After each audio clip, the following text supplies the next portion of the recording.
एक बार फिर से उपस्थित हूँ नई नई खबरों के साथ न्यूज़ मोमेंट की तरफ से और स्वागत करती हूँ आपका न्यूज़ मोमेंट हिंदी में। तो चलते हैं खबरों की तरफ। पंजाब के नए मुख्यमंत्री की घोषणा। कांग्रेस ने रविवार को कहा कि दलित सिख और निवर्तमान तकनीकी शिक्षा मंत्री चरणजीत सिंह चन्नी पंजाब के नए मुख्यमंत्री होंगे। कांग्रेस के राज्य प्रभारी हरीश रावत ने ट्वीट किया, मुझे यह घोषणा करते हुए बेहद खुशी हो रही है कि चरणजीत सिंह चन्नी को सर्वसम्मति से पंजाब के कांग्रेस विधायक दल का नेता चुना गया है। श्री चन्नी की नियुक्ति की खबर कुछ ही घंटे पहले आई, जब सूत्रों ने पुष्टि की कि एक और निवर्तमान मंत्री सुखजिंदर सिंह रंधावा को शीर्ष पद पर नामित किया जाएगा। हालांकि श्री रंधावा का नाम कुछ संदेहों के साथ मिला और कांग्रेस आलाकमान यह सुनिश्चित करने के लिए उत्सुक था कि नए मुख्यमंत्री को अधिकतम आंतरिक समर्थन मिले और जल्दी से ही इसे बदल दिया गया। एंजल विद्या मंदिर, a sure way to success. We provide class 8 to 10, 11 and 12 graduation honors and program. We also provide all types of competitive classes. For further information, please contact 9932864067 और 8116183079। आजकल शादी के बाद महिलाओं पर हो रहे अत्याचार के कई मामले सामने आ रहे हैं। सरकार की तरफ से महिलाओं को घरेलू हिंसा से बचाने के लिए कई कानून भी बनाए गए हैं, लेकिन आज भी कई महिलाएं को दहेज के लिए बलि वेदी पर चढ़ना पड़ता है। ऐसे ही एक घटना जामुड़िया के परसिया क्षेत्र में हुई। बताया जा रहा है कि एक युवती की शादी को हुए 3 महीने ही हुए थे कि उस युवती का फंदे से लटकता हुआ एक शव बरामद मिला है। प्राप्त जानकारी के अनुसार युवती गर्भवती थी। शनिवार को हुई इस घटना को लेकर मृतका के परिजनों ने उसकी बेटी की हत्या कर उसे फांसी पर लटकाने का आरोप लगाया है। जामुड़िया थाना अंतर्गत परसिया कुलवरी इलाके की इस घटना को मृतिका का नाम सोनी प्रसाद बताया गया है। 20 वर्षीय सोनी प्रसाद का मायका बख्तियार नगर में है। मृतिका के पिता रंजन मंडल के अनुसार मई में जमुई में तेतरिया गांव निवासी पिंटू राउत से उसकी बेटी की शादी हुई थी। शादी के बाद उसकी बेटी पति, सास और देवर के साथ परसिया के ईसीआर आवास में रहती थी। पिता का आरोप है कि शादी के बाद से कई बार ससुराल वाले उसकी बेटी को पैसे के लिए मानसिक और शारीरिक रूप से प्रताड़ित करते थे। उन्होंने अपनी बेटी का सोचकर 1 से अधिक बार पैसे भी दिए। उनकी बेटी फिलहाल गर्भवती थी। उनका आरोप है कि उसकी बेटी की हत्या की गई है। परिवार वालों की शिकायत पर पुलिस घटना की तहकीकात में जुटी हुई है। सफलता की शुरुआत सिर्फ मोशन के साथ। Motion open scholarship test for class 7th to 12th student. Get up to 50% scholarship for session 2021 to 22 at Durgapur. And for more details, please contact 94348222। केंद्र सरकार भारत के संसाधनों को कॉर्पोरेट्स के फायदे के लिए बेहद कम कीमतों पर बेच रही है। All India Central Council of Trade Union Asansol Industry Committee के बैनर टोल Eastern Railway Employees Federation and Eastern Railway Employees Union की तरफ से रविवार को आसनसोल नगर निगम के समक्ष एक पथ सभा किया गया, जिसमें एस कुमार, रवि सेन, प्रदीप बैनर्जी, पार्थो बैनर्जी, मनोज राय, सुभाष चैटर्जी सहित इस संगठन के तमाम सदस्य उपस्थित थे। इस मौके पर रवि सेन ने कहा कि भारत की केंद्र सरकार भारत के संसाधनों को कॉर्पोरेट्स के फायदे के लिए बेहद कम कीमतों पर बेच रही है। 60 लाख करोड़ की संपत्ति को महज 6 लाख करोड़ में कॉर्पोरेट संस्थाओं को बेच रही है। वहीं केंद्र सरकार के काले कृषि कानूनों के खिलाफ कई संगठन ने दिल्ली में पिछले 9 महीने से आंदोलन कर रही है, लेकिन केंद्र सरकार के कानों में जू तक नहीं रेंगता। आगामी 27 सितंबर को इस संगठन द्वारा भारत बंद का आह्वान किया गया है। भारत के 10 केंद्रीय श्रमिक संगठन के साथ ही उस संगठन ने भी इस बंद को समर्थन करने का फैसला लिया है। सभा के दौरान आईआईएफएफ जोनल यूनिट और all India Central Council of Trade union की तरफ से संयुक्त रूप से 27 सितंबर को बंद करने का समर्थन के लिए प्रचार किया जा रहा है। बायोफिना, ड्रिंक हेल्दी, स्टे हेल्दी। देश का पानी देशवासियों के लिए। For trade inquiry mail care@rkmgroup.in। Call toll free number 180025876060। Petrol diesel की बढ़ती कीमतों की वजह से मध्यम वर्ग की जेब खाली होने का एक जुगाड़ बनाती है। जैसे ही आप अपनी कार से सड़क पर उतरते हैं, आपकी जेबें लगभग खाली हो जाती हैं। हालांकि दुर्गापुर के एक व्यापारी ने पेट्रोल और डीजल की बढ़ती कीमतों के वृद्धि से बचने का एक रास्ता खोज लिया है। पेशे से इलेक्ट्रिक कार डीलर मनोनीत मंडल ने सौर ऊर्जा से चलने वाली अपना कार 4 पहिया वाहन बना लिया। नैनो कार को कस्टमाइज करके उन्होंने इसे सोलर पावर कार के में तब्दील कर दिया। मनोजीत मंडल की खोज से पूरे दुर्गापुर में हलचल मच गई है। मनोजीत मंडल की खोज बेहद साधारण में अनोखी भी है। कार की छत पर सोलर पैनल लगाए गए हैं, जिसके जरिए एक बैटरी चार्ज की जा रही है। कार उसी बैटरी के दम पर चल रही है और सौर ऊर्जा से चलने वाली कार बनाने के लिए नैनो कार को चुनने के पर्याप्त कारण है। सबसे पहले तो नैनो कार छोटी होने के कारण इसका वजन कम होता है।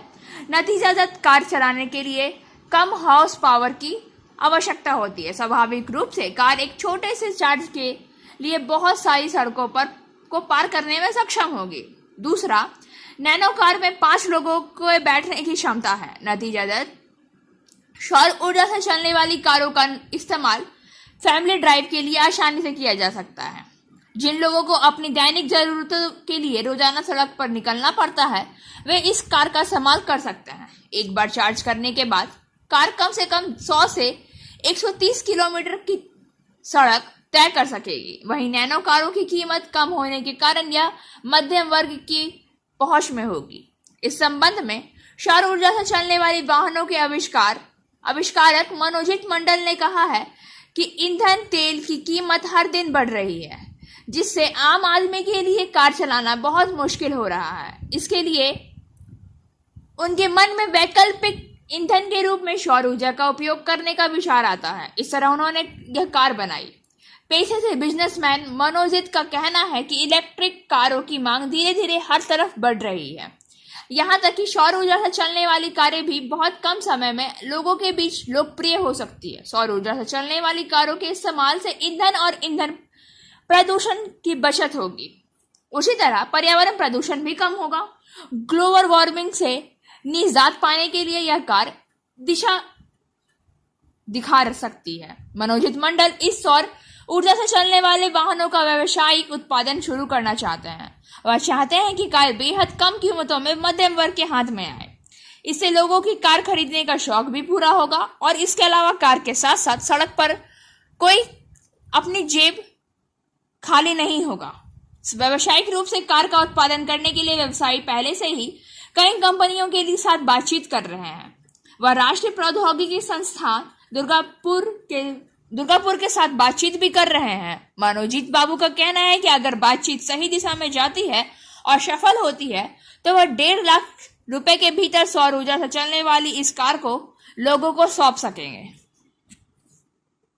পেট্রোলের দাম বেড়েছে এই মুহূর্তে, প্রায় এখন ধরে রাখুন 100 টাকা লিটার হয়ে গেছে। তো প্রতিদিনই আমার 40-45 কিলোমিটার জার্নি থাকে। তো সেক্ষেত্রে আমি হিসেব করে দেখেছি মেনটেন্স থেকে শুরু করে গাড়ির তেলের যা দাম, প্রচুর টাকা বেরিয়ে যাবে। যে আপনি গাড়িতে লোড ক্যাপাসিটি বেশি নিতে পারবেন, 5 জন ইজিলি বসতে পারবেন এবং ব্যাটারিতে চাপ কম পড়বে, যার ফলে ব্যাটারির লাইফ এবং গাড়ির লাইফ দুটোই ভালো থাকে। নেশা থাকে যে করবো এটা, সেই নেশা থেকে এটার উৎপত্তি। আর এটা প্যাকেট নিয়ে আমরা খুব পজিটিভ আছি, কিন্তু যেহেতু এই মুহূর্তে একটা ফিনান্সিয়াল ব্যাপার আছে, সেই ফিনান্সিয়াল ব্যাপারটাকে অ্যারেঞ্জমেন্টের ব্যাপার আছে, প্লাস বিভিন্ন সংস্থার সাথে আমি কথাও চালাচ্ছি, বিভিন্ন কোম্পানির সাথে, যারা কারণ কমার্শিয়াল প্রোডাকশন করতে গেলে এটার পিছনে অনেক কিছু আর্থিক সাহায্য দরকার, প্লাস গভর্নমেন্ট থেকেও এগিয়ে আসতে হবে। গাড়িটাকে কাস্টমার হাতে পৌঁছানোর জন্য যে সাবসিডি বা যে ফ্যাসিলিটিটা দরকার সেটা গভর্নমেন্টকে ভাবতে হবে। আজকে যদি কমার্শিয়ালি কোনো আমি গাড়ি ইলেকট্রিক গাড়ি কিনতে যাই, সেখানে মিনিমাম 10 থেকে 12 লাখ টাকার নিচে কোনো গাড়ি নেই। সেখানে আমি 1.5 লাখ টাকার মধ্যে 120 থেকে 25 কিলোমিটার রানিং করা, ছোট্ট শহরের মধ্যে আশেপাশে ঘরের মধ্যে রানিং করা গাড়ি আমি 1.5 লাখ টাকার মধ্যে নতুন গাড়ি কিনতে পারবো। আমি দু জায়গায় কথা বলেছি, রিসেন্টলি দুর্গাপুর এনআইটি থেকে একটা কথাবার্তা চলছে। ওনারা আমাকে সমস্ত কিছু টেস্ট চেয়ে পাঠিয়েছেন গাড়ির মধ্যে কী কী আছে, কীভাবে গাড়ি চলে। তো রিসেন্টলি আমরা এই নিয়ে একটা পজিটিভ থটস আছে আমার, দেখা যাক কীভাবে সেটা নিয়ে কথাবার্তা চলছে অলরেডি। আমার প্রকৃতপক্ষে আমি একজন বিজনেস অনেক ছোটো বয়স থেকে ব্যবসা করছি। আমার রঙের বিজনেস রয়েছে, তাছাড়াও আমার ইলেকট্রিক গাড়িরই বিজনেস রয়েছে।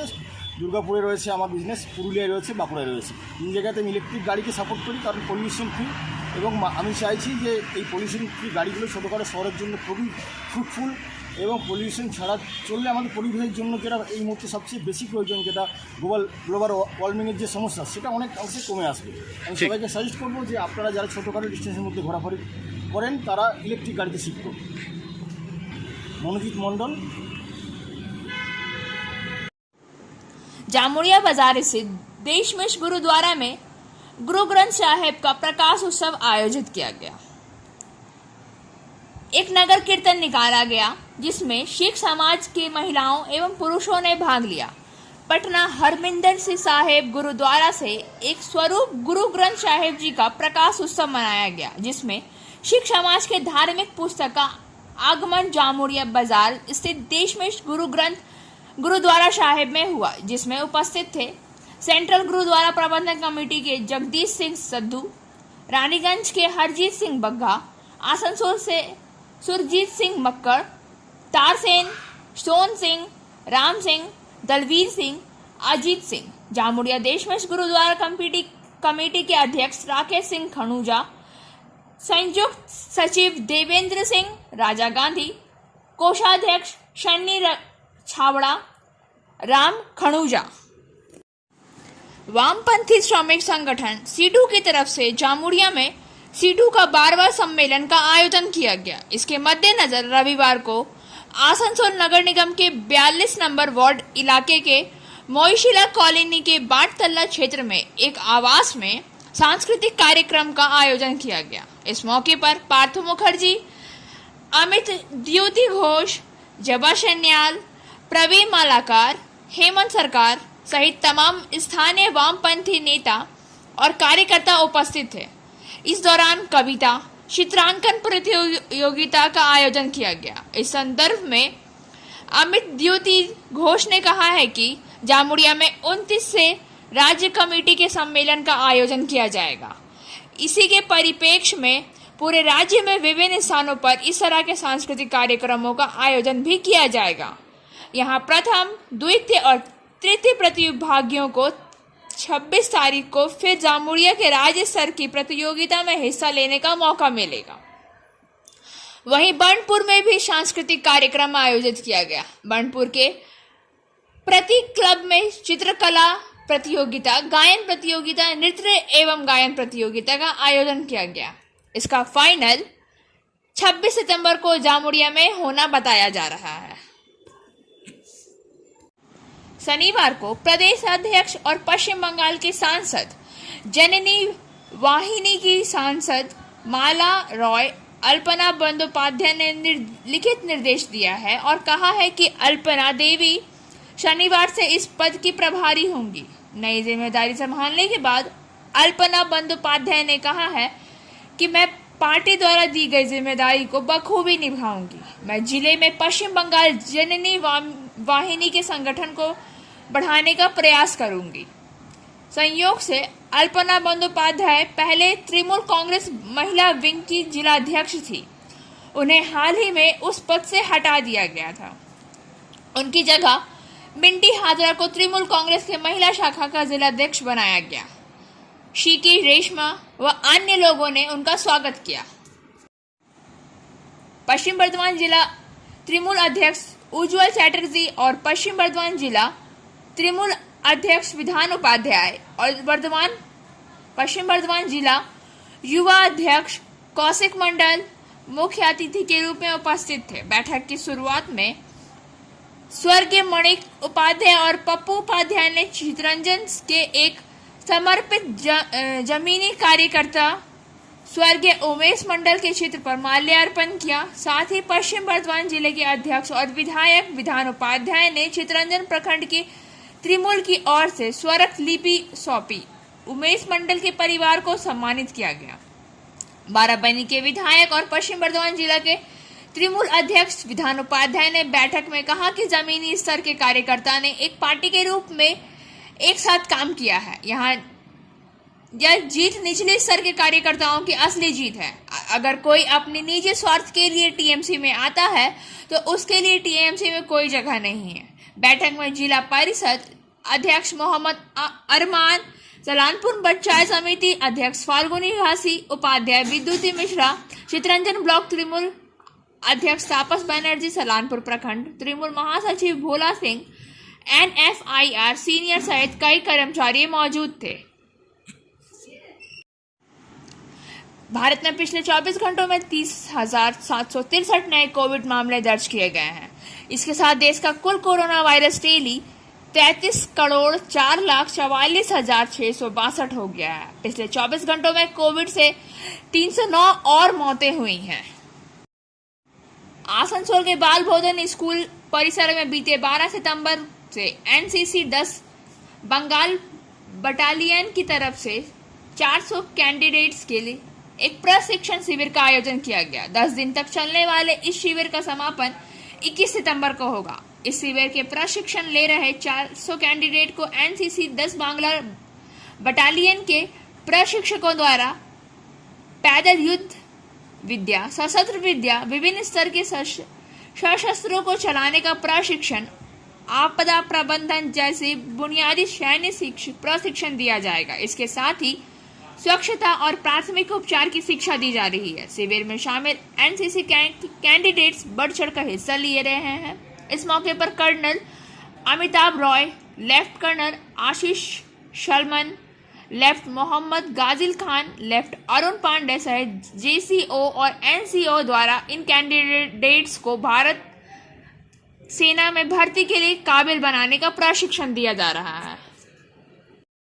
Matrix fertilizer and chemical limited से उर्वरक की पहली रेक को झंडी दिखाकर रवाना किया गया।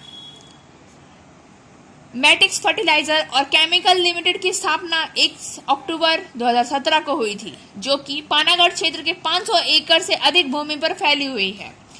यह संयंत्र की 2 इकाइयां हैं। पहला अमोनियम प्लांट की रेटेड क्षमता 22,000 टन प्रतिदिन है। दूसरा यूरिया प्लांट की रेटेड क्षमता 3,850 टन प्रतिदिन है, जो समय समय पर और भी आगे बढ़ सकती है। रेलवे ने गेल के माध्यम से उत्तर प्रदेश के इन कारखानों तक गैस पाइपलाइन बिछाने की महत्वपूर्ण भूमिका निभाई है, जो कि बीच में बिहार, झारखंड और उड़ीसा राज्यों को पार करती है। इस इकाई के अंततः 9 सितंबर 2021 को लगभग 2,000 टन के अधिकतम दैनिक क्षमता के साथ उत्पादन शुरू कर दिया गया है।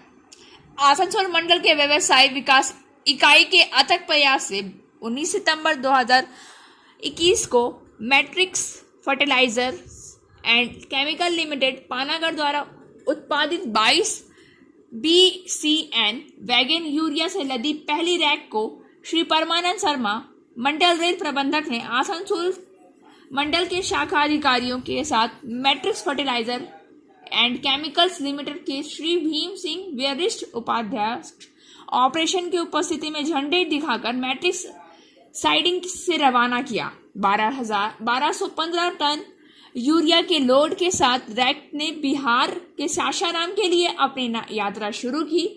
इस अवसर पर विशेष रूप से आसनसोल मंडल और समग्र रूप से पूर्व रेलवे के लिए एक ऐतिहासिक दिन है।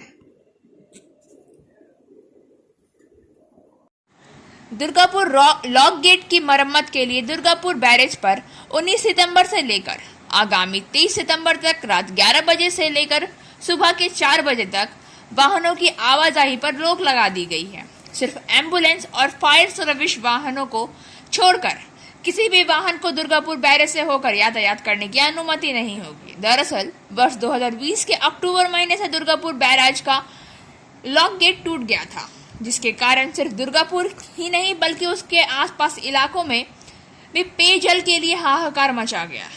इसके बाद से ही दुर्गापुर बैरेज के लॉक गेट पर बारी बारी से मरम्मत किया जा रहा है। बांकुड़ा जिला प्रशासन की तरफ से 19 सितंबर से 23 सितंबर तक लॉक गेट के मरम्मत के लिए 5 दिनों तक रात 11 बजे से लेकर सुबह 4 बजे तक दुर्गापुर बैरेज पर वाहनों की आवाजाही बंद करने का निर्णय लिया गया है। बांकुड़ा जिला प्रशासन की तरफ से जारी किए गए आदेश को दुर्गापुर बैरेज के पास होल्डिंग लगाए गए हैं। वहीं दूसरी तरफ दुर्गापुर बैरेज का वाहनों की आवाजाही पर रोक लगाए जाने से वाहन चालकों को काफी परेशानी का सामना करना पड़ सकता है, क्योंकि उन्हें लगभग 50 किलोमीटर की अतिरिक्त दूरी तय करके मेजिया से रानीगंज होकर आवाजाही करनी पड़ेगी। दुर्गापुर बैरेज की यह प्रमुख सड़क बंद होने के कारण उत्तर बंगाल की वीरभूम होकर बांकुड़ा होते हुए दक्षिण भारत तक जाने वाली वाहनों को काफी परेशानी होने वाली है। तृणमूल कांग्रेस इस बार पुरुलिया जिला के हुडा प्रखंड के भाजपा द्वारा संचालित रखेड़ा विशपुरिया ग्राम पंचायत पर कब्जा करने जा रही है। रविवार को भाजपा के निर्वाचित प्रधान मूर्ति टुंडू और रखेड़ा विशपुरिया ग्राम पंचायत के उप प्रधान अजीत पति समेत कुल 4 पंचायत सदस्य तृणमूल कांग्रेस में शामिल हो गए। इसके शामिल होने के बाद तृणमूल कांग्रेस की पार्टी की संख्या बढ़कर 7 हो गई। परिणाम स्वरूप ग्राम पंचायत पर तृणमूल कांग्रेस का कब्जा हो गया। तृणमूल कांग्रेस के जिला अध्यक्ष सौमेन बेलथरिया ने उसी दिन काशीपुर स्थित तृणमूल कांग्रेस के कार्यालय प्रतिभागियों को पार्टी का झंडा सौंपकर, जिसमें राज्य तृणमूल कांग्रेस के महासचिव शर्व बेलथरिया भी मौजूद थे। जानकारी के मुताबिक राखेड़ा विशपुरिया ग्राम पंचायत की कुल सीटों की संख्या 12 है, जिसमें तृणमूल कांग्रेस के पास 3 सीटें हैं, जबकि बीजेपी के पास 9 सीटें थीं। लेकिन रविवार को तृणमूल कांग्रेस में सीटों की संख्या बढ़कर 6 हो गई, क्योंकि भाजपा प्रधान और उप प्रधान सहित 4 सदस्य तृणमूल कांग्रेस में शामिल हो गए थे। इस दौरान अध्यक्ष सौमेन बेलथरिया ने कहा है, भाजपा में विश्वास होने के बाद वे आज तृणमूल में शामिल हो गए हैं। हमने उनके हाथों में पार्टी का झंडा फहराकर पार्टी में उनका स्वागत किया है। उत्तर प्रदेश तृणमूल कांग्रेस के महासचिव स्वप्न बेलथरिया ने कहा है, इनमें शामिल होने के बाद हमारे प्रधान और उप प्रधान तृणमूल कांग्रेस के हो गए हैं। अब से रखेड़ा विशपुर ग्राम पंचायत को तृणमूल कांग्रेस चलाएगी। और अब बारी है आज के SMS ऑफ द मोमेंट की। Respect your body when it's asking for a break, respect your mind when it's seeking rest, honour yourself when you need a moment for yourself. अपने शरीर का सम्मान करें जब वह ब्रेक मांग रहा हो। अपने मन का सम्मान करें जब वह आराम मांग रहा हो। जब आपको अपने लिए एक पल की ज़रूरत हो तो खुद का भी सम्मान करें। खबरों का सिलसिला यहीं समाप्त होता है। अब वक्त हो गया आपसे विदा लेने का। हमारे वीडियो को लाइक करें, चैनल को सब्सक्राइब करें और आगे की अधिसूचना के लिए घंटी वाले आइकन को पुश करना